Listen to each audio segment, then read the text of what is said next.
São Paulo muito perto de acertar a venda em definitivo de jogador. Vamos falar sobre isso? Tem mais uma renovação de contrato acertada e anunciada no Tricolor. Vamos falar sobre isso e várias outras notícias do Tricolor. Belezinha, meu parceiro? Vamos embora para mais um vídeo sabadão e já 5h30 da manhã com vídeo novo. E tivemos aí ontem o anúncio da Conmebol, anunciando aí as datas e horários aí dos confrontos das quartas da Libertadores, meu querido. Vamos lá, São Paulo aí, né? Ou melhor, LDU e São Paulo, a ida lá em Quito, lá na altitude, né, cara? Que vai ser osso lá, o primeiro jogo na altitude, vai ser no dia 18 de setembro, tá? 18 de setembro, que é o mês que vem, às 7 horas da noite.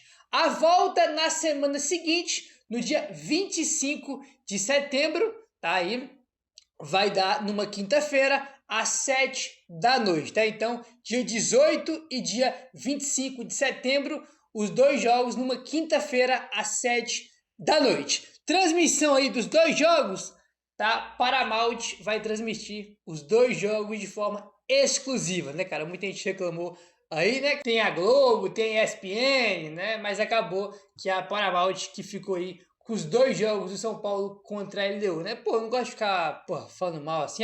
A transmissão, nem achei a transmissão ruim, né? Que é a do Nivaldo Prieto e a do PVC, né? A dupla de palmeirenses que botaram lá para narrar os jogos do São Paulo, mas até que não achei a transmissão ruim, não. A questão, cara, que é mais no streaming, né, cara? É uma plataforma que é de difícil acesso ainda, entendeu? Não tem transmissão da TV. Então, cara, sempre que tem jogo em um stream, cara, as pessoas têm dificuldade de acessar, né? Quando o São Paulo também jogou a Copa do Brasil no Amazon Prime, também foi essa dificuldade para a galera acessar o stream para poder acompanhar o jogo do São Paulo, né? E complicado, né?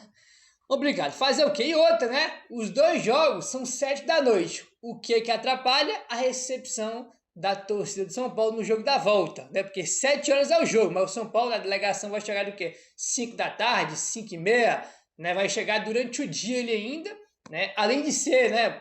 Quem tá em São Paulo sabe como é que funciona. Jogo em São Paulo às 7 da noite é horrível para chegar.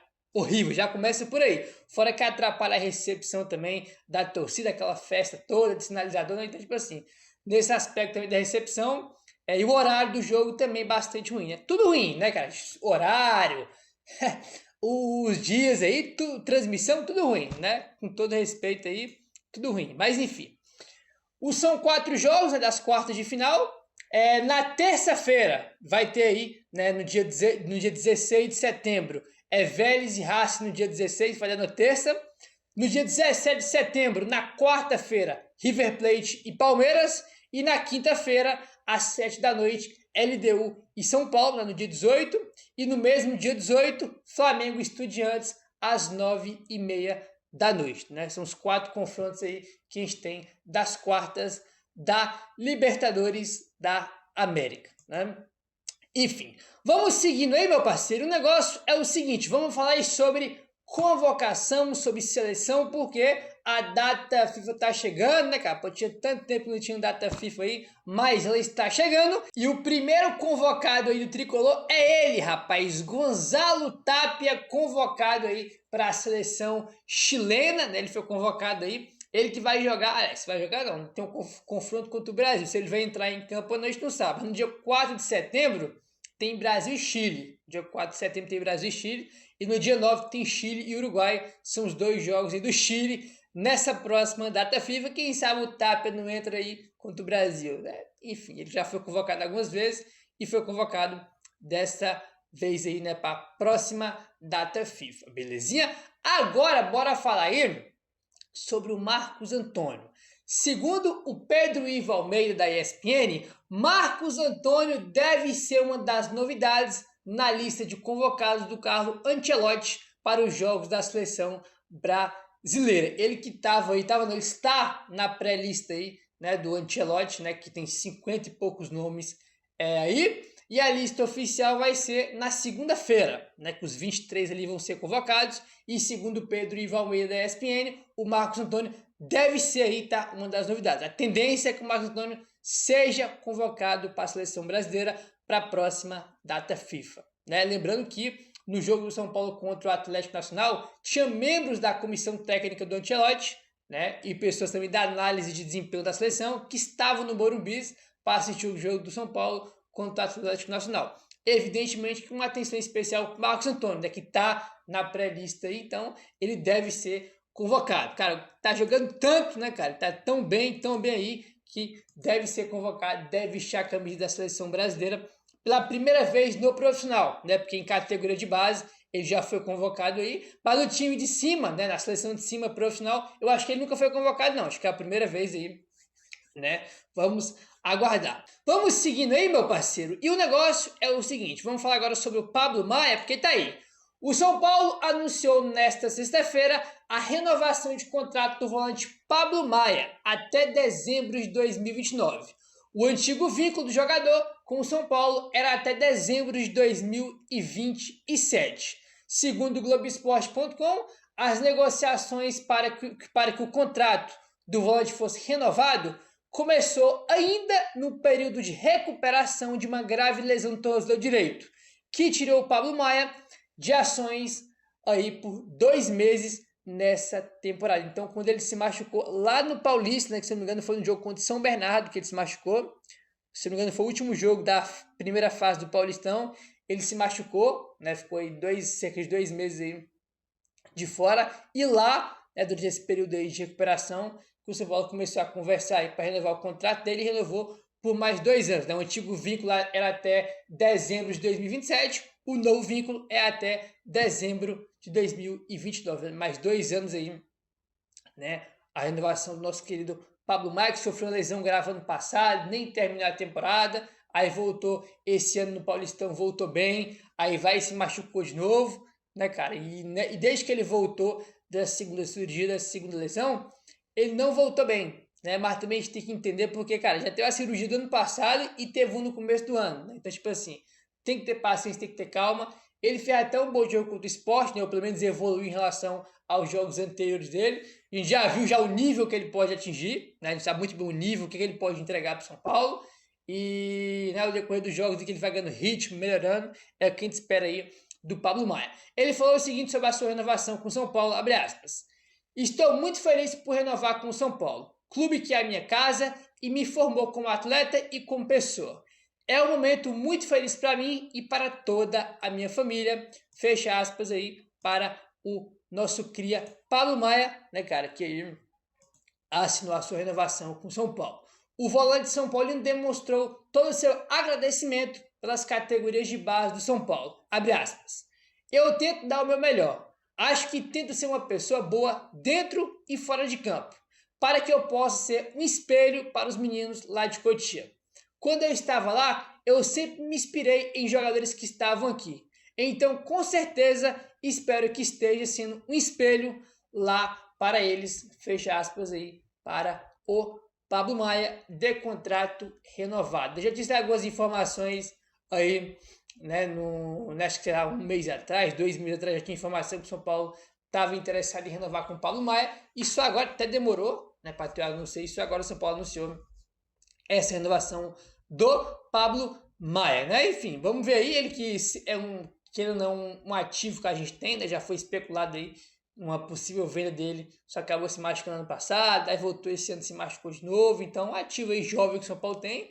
Enfim, vamos ver se ele vai continuar no São Paulo por muito tempo ou se vai ser vendido, né? Porque o Pablo Maia, se você for olhar aí dos ativos do São Paulo, um dos mais importantes, até porque já foi um jogador que, por mais que venha de uma lesão, a gente já viu o nível que ele pode atingir, o que ele pode jogar, né? Já foi até para a seleção brasileira quando o Dorival Júnior era técnico, né? No ano passado, se eu não me engano.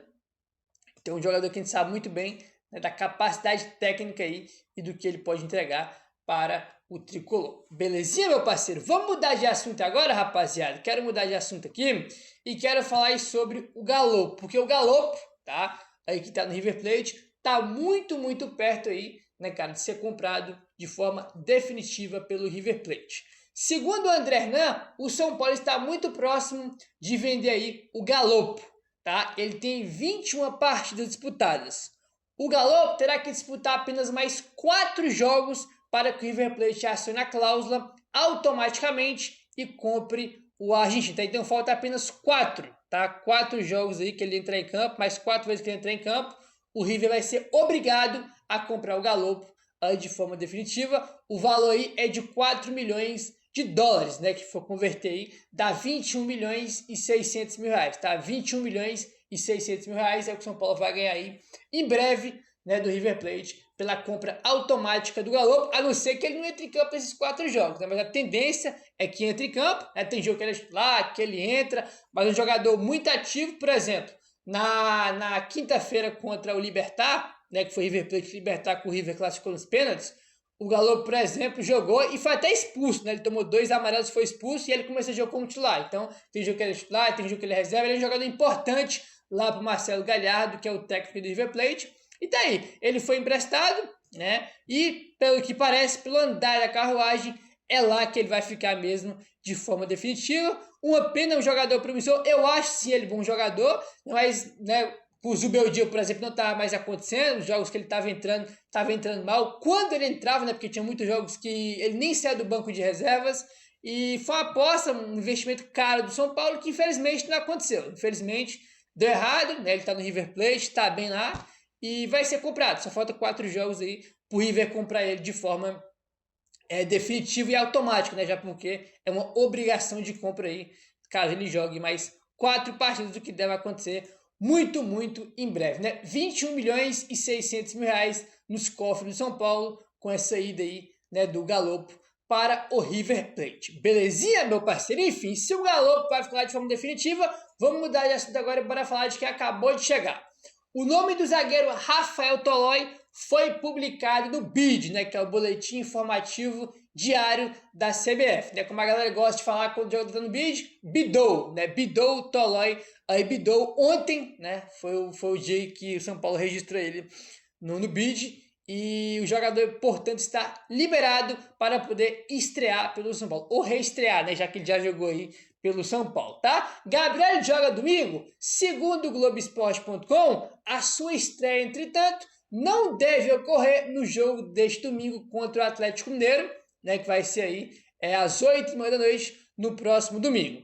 Já que o atleta passa por um processo de recondicionamento físico até estar apto a entrar em campo, tá? Então ele está no BID, ele já pode, né, falando aí na questão de documentação, de registro no BID, ele já pode jogar, mas a tendência é que ele não vá ainda para o jogo, né? Nem fique no banco no jogo contra o Galo, porque ele ainda está recuperando, se recondicionando fisicamente, aí, porque quando ele veio para o São Paulo, né, ele estava livre no mercado e não joga desde maio, né? Antes dele acertar com o São Paulo, um mês atrás, mais ou menos, ele deu entrevista para o Globoesporte.com e ele falou que quando acertasse com o novo clube, ele ia precisar de um tempinho ali, né, cara, para estar 100% para poder jogar. Isso foi um mês atrás que ele falou no GE, antes mesmo de acertar com o São Paulo, né, porque ele não joga aí desde maio. Então, é isso aí que está acontecendo.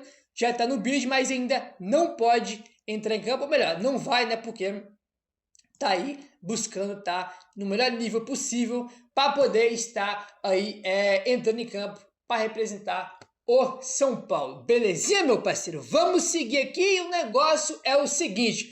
A gente tá aí no momento, né, cara, desde que o Sami Chaldi assumiu a presença da CBF, com algumas ideias, podemos dizer assim, né, que o Sami Chaldi tá aí querendo implementar no Brasil, que é a mudança aí do calendário na reduzindo estadual. Comentamos aí ontem sobre a ideia, não só a ideia, mas também já conversa com a Conmebol para poder tirar as vagas da pré-Libertadores, né? Tirar as 2 vagas da pré e colocar mais uma direto. Então a gente está aí com várias possíveis mudanças na CBF. E outra mudança importante aí também, né, que o Samir Chaldi que a CBF quer implementar no Brasil, é o fair play financeiro, né? O fair play financeiro aí.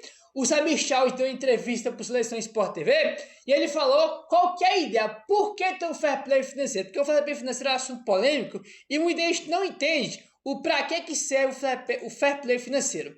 O Samir Chaldi, ao Seleção Sport TV, falou o seguinte, abre aspas, nós queremos um modelo autossustentável, um futebol que você não tem um teto de receita, mas tem um teto de gasto.